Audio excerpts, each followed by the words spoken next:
በድፍረት የምናገረው መንፈስ ቅዱስ ወርዷል ነው። ኤክሶርሲዝም ሲባል ጠቅላላ ኢትዮጵያ ነው የምትመጣው። ምንድነው ኤክሶርሲዝም ማለት? አጋንንት ማስወጣት። ኤክሶርሲስት የሚል የድሮ ግን ብዙ ሽልማት ያገኘ የተሰራው ደብረ ዳሞ ነው። ብዛት ሰላማዊ ሰልፎች፣ ብዙ ነገር በዓለም ላይ ልናይ ነው። በተለይ ፍልስጤም፣ እስራኤል እንደዚህ ሲባል ብዙ ነገር እናያለን።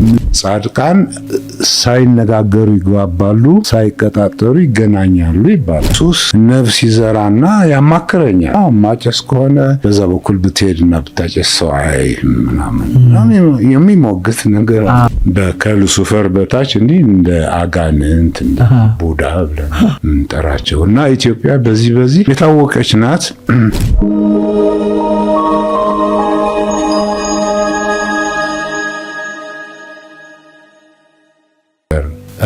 ዋናው እንግዲህ የኔም የስራ መነሻ የሆነው ምንድነው የዚህ ዩኒቨርስ ጠቅላላ ይዘቱ ኮንተንቱ ምንድነው ቢባል የሚዳሰሰው የሚታየው የሚሰማው ምናምን በአምስቱ ሕዋሳት የምናያቸው 5% ብቻ ናቸው። የቀረ ዳርክ ማተር ዳርክ ኤነርጂ በሚል በተሞላ በማይታይ ጨረር የተሞላ ነው ሂደቱ። ስለዚህ እኛ እንግዲህ የኛ 5% የሚሞተው የሚቀበረው ነው ማለት ነው።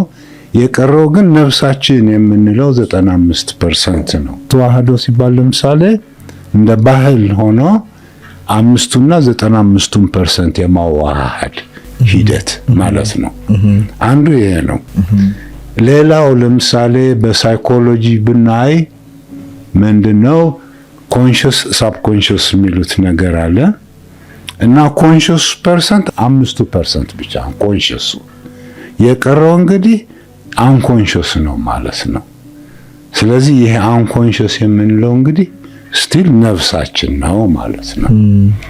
በሌላ አንጻር ለምሳሌ ስናየው ደግሞ በጄኔቲክስ ለምሳሌ ካየነው ጃንክ ዲኤንኤ የሚባሉ አሉ። ምንም ስራ የሚሰሩ የማይመስሉ ከዚህ ቀደም ሳይንቲስቶቹ ጃንክ ነው ጥቅም የለውም ያሉት ጃንክ ዲኤንኤ ያሉት። ይሄ እንግዲህ 97% ነው ጃንክ ዲኤንኤ። ይሄ ፕሮቲን ምናምን የሚሰራው ዲኤንኤ 3% ብቻ ነው። ስለዚህ ይህንን ማወዳደር ማነጻጸር ያስፈልገናል። በዛ አንጻር እንግዲህ ማንነታችን ልናውቅ እንችላለን ነው። ሌላው በሊንጉስቲክስ ለምሳሌ ካየን ደግሞ ቃላት 7%ን ነው የሚይዙት። መጽሐፍ ሲነበብ እንደዚህ ማለት ነው። 93% የያዘው እንግዲህ ይሄ ፖስቸር የሚሉት ቦዲ ላንጉዌጅ ቶን እንደዚህ። ስለዚህ የሚበዛው እንግዲህ ስውሩ ነው አንዱ ሂደቱ። ሁለተኛው ደግሞ ይሄ ስውር ነገር ከዩኒቨርስ ጋር የተያያዘና ዘላለማዊነት ያለው ነው። 5% ብቻ ነው የሚቀበረው የሚሄደው ነው ሂደቱ። ስለዚህ እነዚህ ነገሮች ተስማሚ ከሆኑ እንግዲህ በአንዱ በኩል የተገኘው ግኝት ከሌላው ጋር ግኝት እንደዚህ በማያያዝ እንግዲህ አንድ ጥቅል የሆነ ግኝት ይሆንና ሂውማን ኩዌስት ፎር ትሩዝ በሚል እሄዳለሁ ማለት ነው። ስለዚህ ሜታፊዚክስ መረጥኩኝ። ሜታፊዚክስ እንግዲህ ለምሳሌ ሜካኒካል ሳስብ ቆያለሁ። ይሄ ሜካኒካል ነገር ነው 3D የሚሉት። ሜታፊዚክስ ካላበስኩት ግን እንደ ፈሪሃ እግዚአብሔር ለምሳሌ ነገር እንደዚህ ይሰማኛል። ይሄ ነው ሜታፊዚክስ። የማይጨበጥ ነገር ነው እንደሚጨበጥ አድርጎ ማቅረብ እንደማለት ነው እና የአሁኑ ቴክኖሎጂ እድገት ይህንን በብዛት ስለሚደግፍ ከትንሽ ጊዜ በኋላ ሁሉም ሰው ኢንላይተንድ ይሆናል ነው ሂደቱ። 5ና 95% አዋሃዶ በትክክል 100% የሆነ ሰው እንዲሆን። ይሄ ሁሉ ችግር የሚመጣው ባለማወቃችን ነው። ምን ያህል እንደጎደለን ሊያሳየን የሚፈልግ ነገር ነው እና ይህንን ችግር ኢንዱር ካደረግን ወደ ሌላው ትራንሰንድ እናደርጋለን ነው ሂደቱ። ስለዘገየን ነው እንጂ ይሄ ለምሳሌ እኔ በድፍረት የምናገረው መንፈስ ቅዱስ ወርዷል ነው እና ከወረደ 2000 ዓመት ዘግይተን ገና ትንሽ አሁን እየገባን ነው ሂደቱ። ስለዘገየን ግን የሁሉ ጦርነት መጣ እንደምንም ብሎ እንግዲህ አቅጣጫ እያሳየን ነው። ከዛም በላይ የተጻፉት ነገሮች እየሆኑ ነው ያሉት ማለት ከስፔስ ታይም ውጪ የሆነ ዘለዓለማዊነት ያለው ሂደት ነው አካሄዱ። ይህች ምድር እንግዲህ ለተወሰነ ጊዜ ነው ልትጦረን የምትችለው። እድሜዋን እየቆጠረች ነው። እኛ ደግሞ በቦምብ ይሁን በምናምን ይሁን እንግዲህ ያፈነዳን አስቸግረናታል። ስለዚህ ምርጫችሁን ውሰዱ የሚል ነው። ካልሆነ እንግዲህ የቀሩት ግን ኢንላይተንድ ይሆናሉ የሚባለው እንግዲህ አንድ ኢንትሮዲውስድ ከሆነ ለምሳሌ በአሁኑ ወቅት ምንድነው ስለ ኢንላይትመንት ከውስጣችን አንድ አይነት መንፈሳዊ ጥማት አለ እና ያንን መንፈሳዊ ጥማት ልንገልጸው አንችልም ኢን ሴንስ እና ምን ይሆናል እንደ ብሶት ነገር ሊሆን ይችላል፣ እንደ ምሬት ነገር ሊሆን ይችላል። አሁን ደግሞ በብዛት ሰላማዊ ሰልፎች ብዙ ነገር በዓለም ላይ ልናይ ነው። በተለይ ፍልስጤም፣ እስራኤል እንደዚህ ሲባል ብዙ ነገር እናያለን። ምን ይሆን ነው ማለት ነው ከውስጣቸው የታፈነው ነገር እንግዲህ አንድ ሜካኒዝም አግኝተው የሚገልጹበት ነገር ነው እና ራሳቸውን የሚያቃጥሉ እንደዚህ እንትን አሉ። ግን ዋናው ሂደቱ ይህ ሁሉ የሚሆነው ከዩኒቨርስ ጋር የሚያገናኘን ኮሚኒኬሽን ተቆርጦ በመሃል አንድ ነገር ስለገባበት ምንድነው እሱ ነገር? ያ ቂም በቀል የሚሉት ሎው ቫይብሬሽን ሎው ፍሪኩዌንሲ የሆኑ ነገሮች ራሳችን ውስጥ ያድጋሉ እና የምንሰራው አስገራሚው ነገር እንግዲህ ለጽድቅ ለትክክል ብለን የምንሰራው ነው የሚመስለን። ምንም ያህል መስዋዕትነት ብናደርግም ግድ የለም እና አስቸጋሪ ፓርቱ እንግዲህ ይሄ ነው። መጀመሪያ አመጣጡ ከሉሲፈር በሚል ነው። በቀላሉ እንግዲህ ለማስረዳት ያህል ሉሲፈር ሲባል የህግ ተሟጋች ነው ኢን ሴንስ።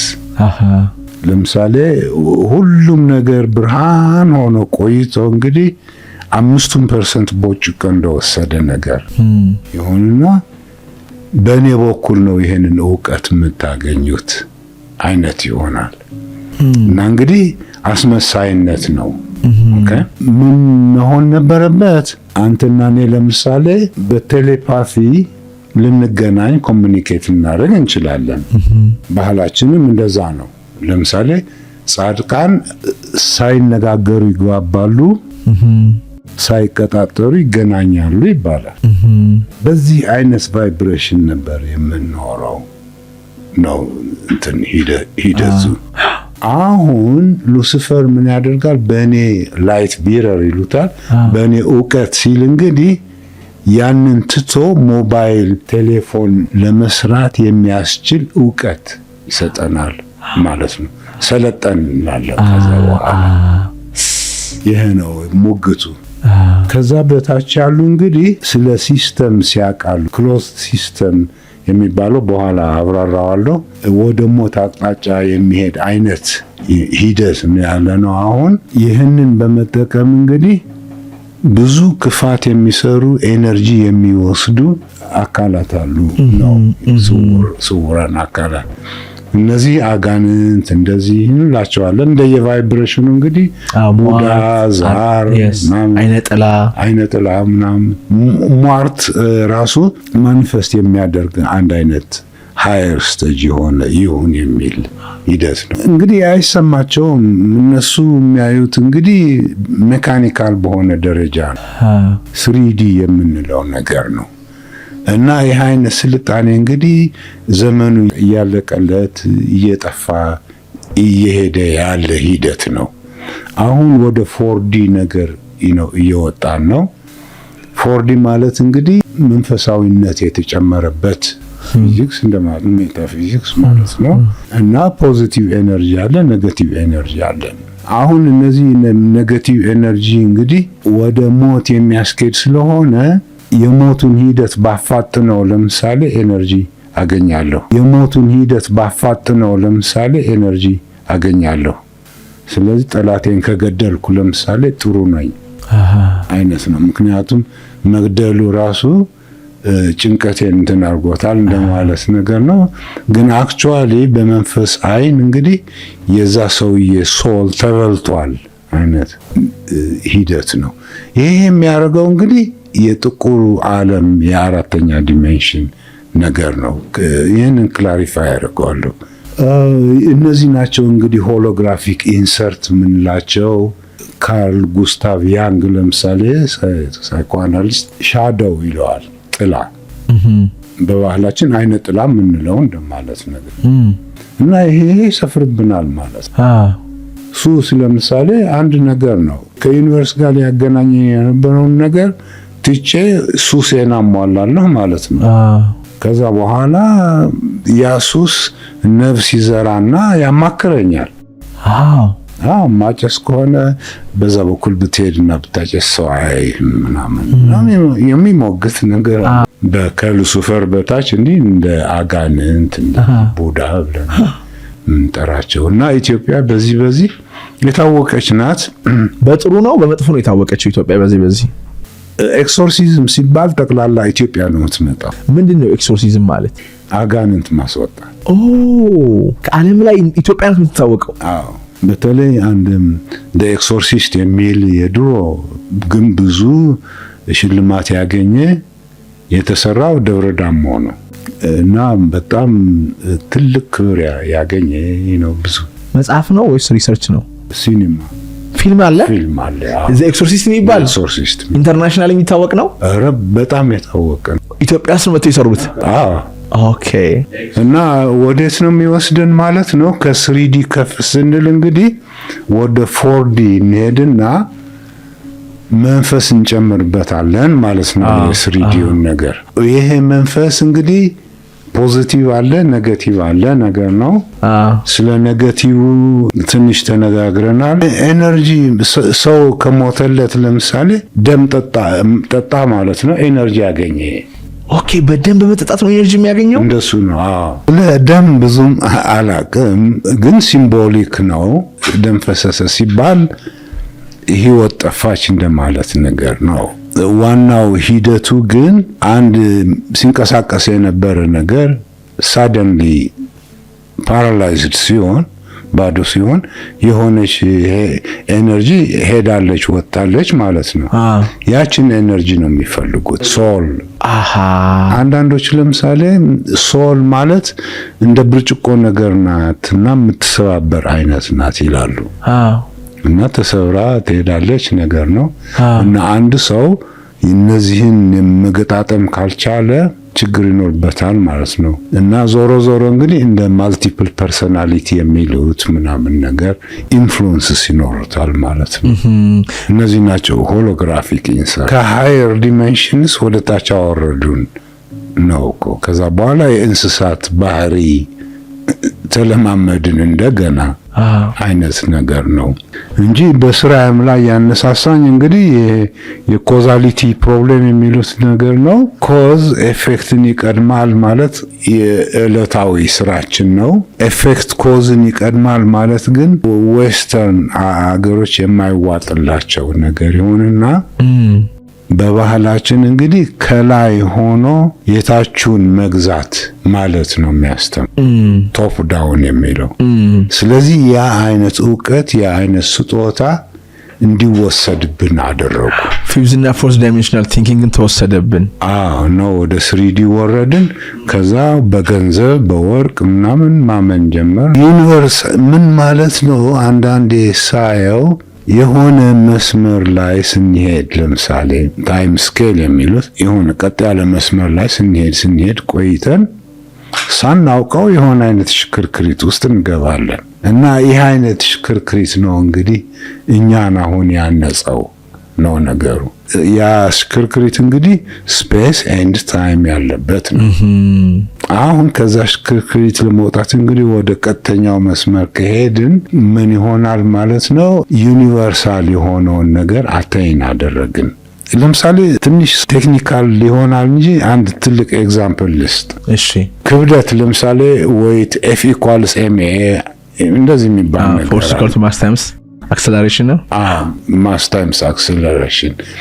አሁን በሂደትም አክሲለሬት ላደርግ እችላለሁ። የምድር ስበትም አክሲለሬሽን ነው ራሱ እና ጂ እንለዋለን ስሞል ጂ እና 9.8 ሜትርስ ፐር ሰከንድ ስኩዌርድ ነው።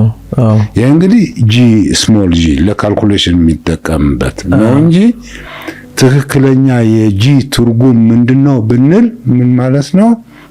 ጂ m1 m2 የሆነች ፎርሙላ ለቻ አስተዋሳለሁ by r squared እንደዚህ ሲል እንግዲህ አንዱ ኮከብ ወይም አንዱ ጋላክሲ ከሌላው ጋላክሲ ጋር ምን ያህል እንደሚጓተት የሚያሳይ ነገር ነው። እሺ ስለዚህ በካፒታል ጂ ነው እሱ የሚጠቀሰው። ስለዚህ ስሞል ጂ እና ካፒታል ጂ ትልቅ ልዩነት አላቸው ማለት ነው። የመጀመሪያው ጂ ዕለታዊ ስራችን ለማፋጠን ስንል 9.8 ምን እንለዋለን። ያንን ትልቁን ጂ ከተጠቀምን ግን ዩኒቨርስን ገቨርን የሚያደርግ የግራቪቴሽናል ሎው ህግ ነው። ዋው ያን ያህል ነን እኛም ነው ነገሩ።